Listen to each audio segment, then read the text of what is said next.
नमस्कार। स्वागत है आपका आपके अपने यूट्यूब चैनल पर। हमारा आज का टॉपिक है उपसर्ग। देखिए, उपसर्ग एक ऐसा टॉपिक है जिससे हमारा हर एग्जाम में एक या दो क्वेश्चन जरूर आता है, चाहे वो हमारा एचटेट हो, यूपी टेट हो या फिर कोई भी एचएससी का एग्ज़ाम हो या एसएससी का हो। यह टॉपिक हर एग्जाम के लिए इम्पोर्टेंट है। तो चलिए शुरू करते हैं। हमारा आज का टॉपिक है उपसर्ग। देखिए दोस्तों, उपसर्ग क्या होता है। सबसे पहले पिछले वीडियो में हमने देखा था कि यौगिक शब्द क्या होते हैं। तो देखिए, यौगिक शब्द वे होते हैं जो दो सार्थक शब्दों के मेल से बनते हैं। यानी कि जब हम एक यौगिक शब्द के टुकड़े करते हैं तो दो शब्दों में मिलते हैं, उनके हम मीनिंग सार्थक होते हैं, यानी कि अर्थवान उनके मीनिंग होते हैं। जैसे हमारा है आ और जीवन, आ प्लस जीवन।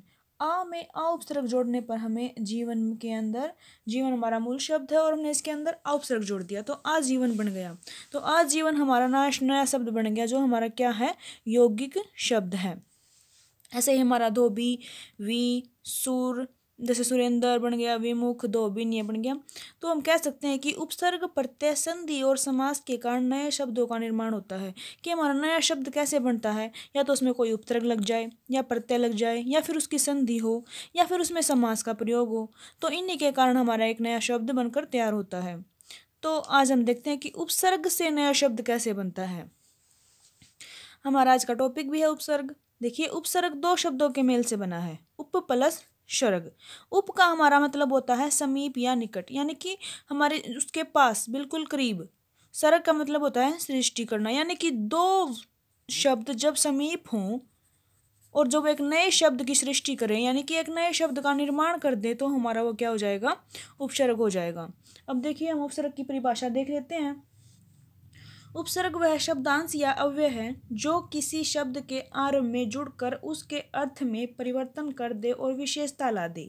यानी कि उपसर्ग क्या है, उपसर्ग एक ऐसा शब्दांश या अव्यय भी इसको कह सकते हैं। अव्यय क्या होता है, जिसका मतलब परिवर्तन ना हो, वो वर्ड सेम का सेम ऐसा ही रहा है। अविकारी भी इसे कहते हैं और अव्यय भी इसे ही कहते हैं, जो किसी शब्द के आरंभ में जुड़कर उसके अर्थ में परिवर्तन कर दे और विशेषता ला दे। यानी कि जो शब्द किसी शब्द के आरंभ में जुड़कर उसके अर्थ में विशेषता ला दे या फिर उसके अर्थ को और प्रभावशाली बना दे, तो हमारा क्या हो जाएगा, उपसर्ग हो जाएगा। जैसे हमने लिया एक शब्द कर्म ले लिया। कर्म का क्या मतलब होता है, वैसे कर्म का मतलब होता है कार्य, यानी कि काम करना।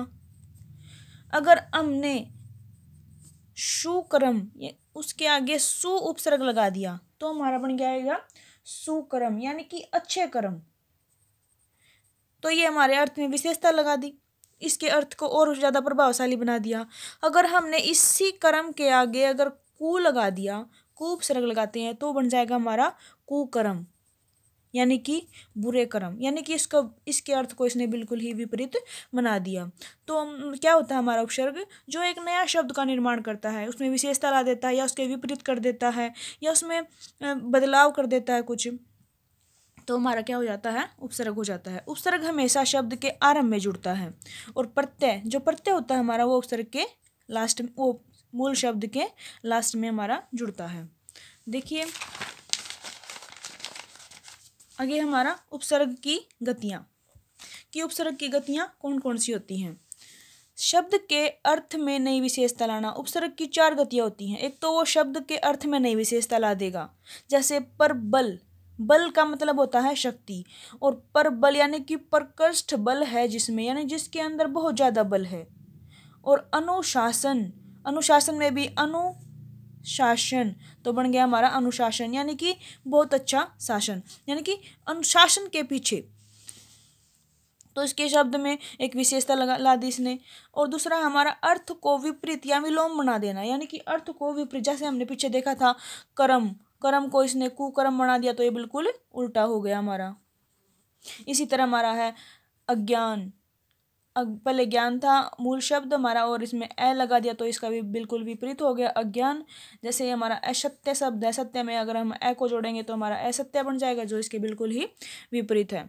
अर्थ यानी कि मूल अर्थ के आसपास रहना, कि मूल अर्थ के आसपास ही रहना, मतलब जो हमारा अर्थ है उसके आसपास ही रहना। जैसे विशुद्ध है, ये शुद्ध एक शब्द है, यानी कि शुद्ध यानी कि प्योर, और विशुद्ध यानी कि बिल्कुल शुद्ध। जैसे भ्रमण है, भ्रमण का करना मतलब होता है घूमना, और परिभ्रमण चारों ओर घूमना, यानी कि ये अपने मूल शब्द के आसपास ही रहता है। तो ये 3 प्रकार के होते हैं। शब्द के अर्थ में नई विशेषता ला देता है कि उपसर्ग, और शब्द को विपरीत बना देता है, और शब्द के आसपास ही रहता है पर उसमें एक सुंदरता या एक विशेषता भर देता है, स्पेसिफिक बना देता है उसको। तो आगे देखिए, एक ही मूल शब्द विभिन्न उपसर्गों के योग से अनेक अर्थ प्रकट करता है। यानी कि अगर हम एक ही मूल शब्द है हमारे पास, मूल शब्द जैसे हमारे पास यहाँ हमने लिया है हार है, मूल शब्द हमारे पास हार है, और उसमें हम अनेक उपसर्ग जोड़ते हैं। जैसे पर हार बन गया, पर उपसर्ग जोड़ दिया, पर हार यानी कि चोट करना, चोट मारना या चोट पहुंचाना। अगर हमने इसी हार के आगे वी उपसर्ग जोड़ दिया तो हमारा हो जाएगा विहार यानी कि घूमना। इसी उपसर्ग के आगे, इसी के आगे हमने आ जोड़ दिया तो हमारा हो जाएगा आहार यानी कि हमारा भोजन। और सम जोड़ दिया तो समहार यानी कि नाश करना, नष्ट करना। उपहार, उपहार यानी कि गिफ्ट कह सकते हैं हम इसको, उपहार प्रोत्साहित करना। तो ये हम उपसर्ग जोड़ दिया तो हमने इसमें, तो ये क्या बन जाएगा हमारा उपहार बन गया। और परिहार, परिहार मतलब कि तिरस्कार करना, किसी चीज का हम अपमान करते हैं यानी कि तिरस्कृत करना, ये हमारा क्या हो जाएगा परिहार। यानी कि एक हार शब्द है और उसमें हमने अलग अलग उपसर्ग जोड़े तो वो अपने अलग अलग मीनिंग हमें देने लग जाता है। आगे देखिए, जैसे उपसर्गों की संख्या क्या होती है, ये एक निश्चित नहीं है, पर उपसर्ग संस्कृत में हमारे 22 माने गए हैं और तकरीबन हिंदी में हमारे 12 या 10 उपसर्ग माने गए हैं। तो देखिए संस्कृत के उपसर्ग कौन कौन से होते हैं। संस्कृत के हमारे उपसर्ग होते हैं प्रह, प्रति, परा, अप, सम, अनु, अव, निश, निर, दुष, दुष, दूर, वी, नी, आ, अति, अधि, सु, उत, या इसको उद भी बोल सकते हैं, दोनों आते हैं इसमें, अभि, परि और उप। ये हमारे क्या हैं संस्कृत के उपसर्ग हैं। जैसे प्रति है, प्रति का प्रतिदिन, तो इसमें कौन सा उपसर्ग हो गया प्रति। देखिए अति है, अतिशील, अधि है, अधिहरि, अभिचार, अभी लगा दिया, परिभ्रमण, अगर परि उपसर्ग लगाया तो। ऐसे ही अनेक शब्द, मतलब कि अगर आपको उपसर्ग अच्छे तरीके से जब आएंगे, जब आप एक मूल शब्द है उसको अच्छी तरह से खंडित करना, यानी कि उसको अच्छी तरह से संधि करना सीख जाओगे। यानी कि एक शब्द के जब आप टुकड़े करना सीख जाओगे तो आपको मतलब ये आसानी हो जाएगी कि उपसर्ग कैसे, क्या इसमें उपसर्ग है। देखिए हमने प्रतिदिन था, प्रतिदिन में हमने पहला अक्षर क्या लिया प्रति, यानी कि प्रति, इसमें जो फर्स्ट वाला जो इसमें लेटर होता है वही हमारा उपसर्ग होता है। जैसे प्रति है इसमें, जिसमें इसमें अति उपसर्ग है, अधि उपसर्ग है, अभि है, परि है। तो हमें इसके लिए शब्द के टुकड़े अच्छी तरह से करने आने चाहिए। हिंदी में उपसर्ग, हिंदी में उपसर्ग कौन कौन से होते हैं हमारे, ए, अध, अन, उन, ओ, अव, अव, कु, क, दु, चौ, नी, बिन, भर, सु, स, औ, पर। ये हमारे होते हैं हिंदी के उपसर्ग। जैसे अधि उपसर्ग है, अनुपसर्ग है। जैसे अन का हमने बनाया अनुकरण, देखिए जैसे हमारा यहाँ पर है अध उपसर्ग है, तो अध बनाने के लिए हमें क्या क्या, जैसे अध मरा, अध पका, ये हमारे हो गए। जैसे हमने लिया अब बिन ले लिया, बिन, बिन यानी कि अभाव, किसी चीज का कमी होना। तो जैसे बिना, वो बिन देखा, यानी किसका अभाव, इसका मतलब होता है बिन या अभाव। बिन का मतलब होता है अभाव, यानी कि किसी चीज का हमें मतलब उसके अभाव होना, उसके बिना। तो सु, सु उपसर्ग हम लेते हैं तो देखिए सु में हमारा बनता है सुजान या सुडोल। ऐसे हमारे उर्दू के उपसर्ग हैं अल, कम, खुश, गैर, दर, बिला, ला, सर, हम, हर, ये सारे क्या हमारे उर्दू के उपसर्ग हैं। जैसे अगर हमने कम को ले लिया कमज़ोर, खुश को ले लिया खुशहाल। आगे देखिए, उपसर्गों की तरह प्रयुक्त होने वाले संस्कृत अव्यय। संस्कृत में कुछ ऐसे अव्यय शब्द हैं जो हम उस उपसर्गों की तरह ही प्रयुक्त करते हैं। जैसे अंतरात्मा ले लिया हमने इसके लिए। ए में कोई भी शब्द ले लो ऐसे जुड़ा हुआ, जैसे अधर्म है, अज्ञान है। वैसे ही आगे अद, अन, कु, चिर, तिरस, सव्यम, सत, ये सारे हैं क्या हमारे जो संस्कृत के ऐसे शब्द हैं जिन्हें हम उपसर्गों की तरह प्रयोग करते हैं।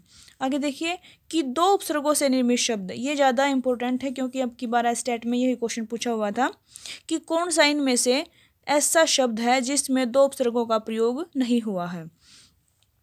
तो ऐसे शब्द भी हैं जिनमें एक ही शब्द में दो दो उपसर्गों का प्रयोग भी होता है। जैसे निराकरण है हमारा, इसमें दो उपसर्ग हैं, निर और आ, और प्लस में करण। जैसे प्रत्युत्तर है, प्रति और उप, इसमें दो उपसर्ग हो गए। सु और सम संस्कृत, तो सुसंस्कृत बन गया हमारा, सुसंस्कृत।